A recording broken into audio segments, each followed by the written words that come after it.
Hi there, it's Barbara again of Scarlet Rose Crafts, and I'm with you today to show you our second video of using Pearly pages but in a different way. So we're using our new pack of boxboard which fits both these new journals, and it'll fit our bow dies and they fit our butterfly dies. So what we have here is a completely new way of using our Pearly pages. This time we've taken our pages, the middle-sized page, and run them through as normal.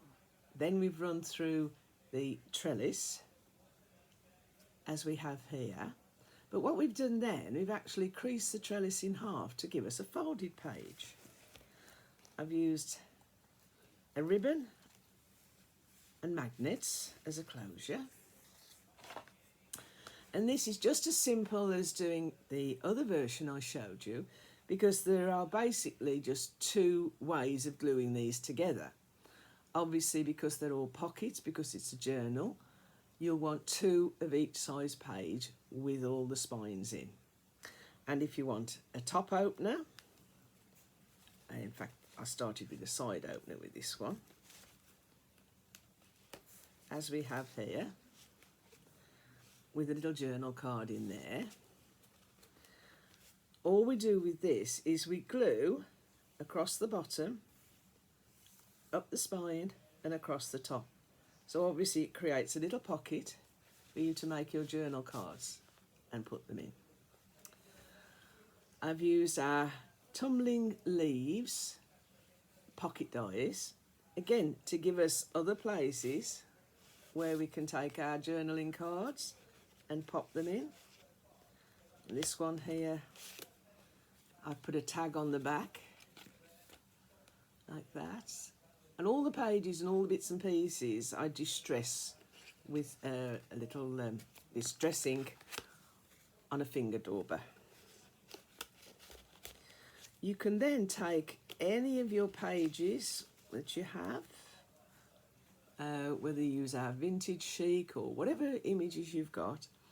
You can fussy cut out your flowers, and I've used just a plain floral die there in a plain colour.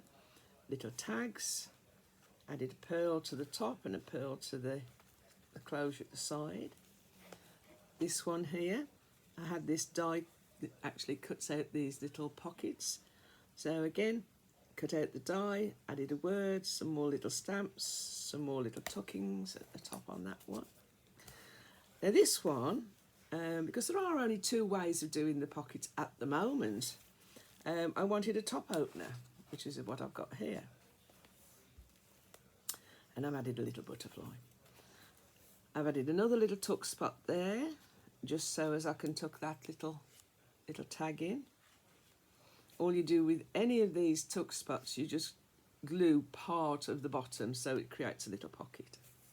And then because it was a top opener, this time I've glued across the bottom, up the side and up the middle. But before I actually glue the page together, I use a little circular die cut to create the opening at the top. And then I did a little bit of lace on that one.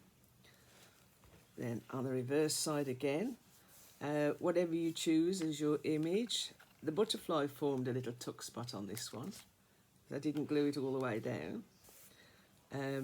On the reverse side, you must have, like we do, hundreds and hundreds of dies that can create your little images and your little tuck spots to create and develop your own way of doing your book. Now this one, I wanted a side opener. Again, there's our little journal card. I always back them with another piece of paper, it just gives a bit more rigidity. And then onto the back side of that one. This time I added some little die cuts, we've got a lock there, a key, some fussy cut flowers, and just a word there, and I put a little piece of lace underneath. So again, you can bring in all your elements of your crafting. This one I wanted another top spot, so exactly the same. Once you get the concept of this, it's so easy to create these pages. I added matching lace around the semicircle this time that matched the opposite page because I've got a little bit of lace on there. Again, tuck spot here for a little tab there. You can bring together all your ideas, all your colourways of all your papers and fussy cut flowers or however you want to put them together. That's the fun part of doing these, because you can create a journal bespoke to the person you're giving it to, or a fantastic way to remember a wonderful event. These could be tickets for theatres, it could be wedding pictures, whatever you want. Again, this one, a little saying at the bottom, but again, produced our little tuck spot for our tags, matching the butterflies up. Again, this one here, little tuck spot on that one. And then on the reverse, we've used our, because we have a left and a right when you're using our pocket pages. So obviously I put the left one on the top and the right one on the back, and a lovely space again for our tuck spots.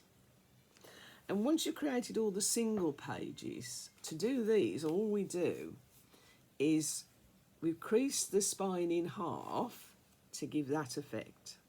And before I added the ribbon, I glued, another little tip here.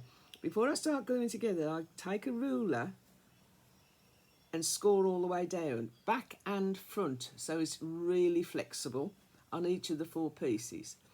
Then I glued all 4 pieces together, and then I held it close with some little clamps. I left it overnight, so this is absolutely solid now, but flexible for you to open the pages. Absolutely solid.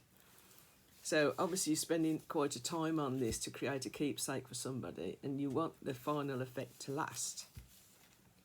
And what I've done here, I've taken a long piece of ribbon, threaded it through from the top to the bottom, and then if you turn it round, you go on the reverse side on the opposite holes. So you've got one lot of holes going this way, you've got one lot of holes going that way. So your ribbon ends up at the top, your 2 tails of your ribbon. And then I created some little matching paper beads. They're very simple to do. Added a few more little beads to create your drop on the side.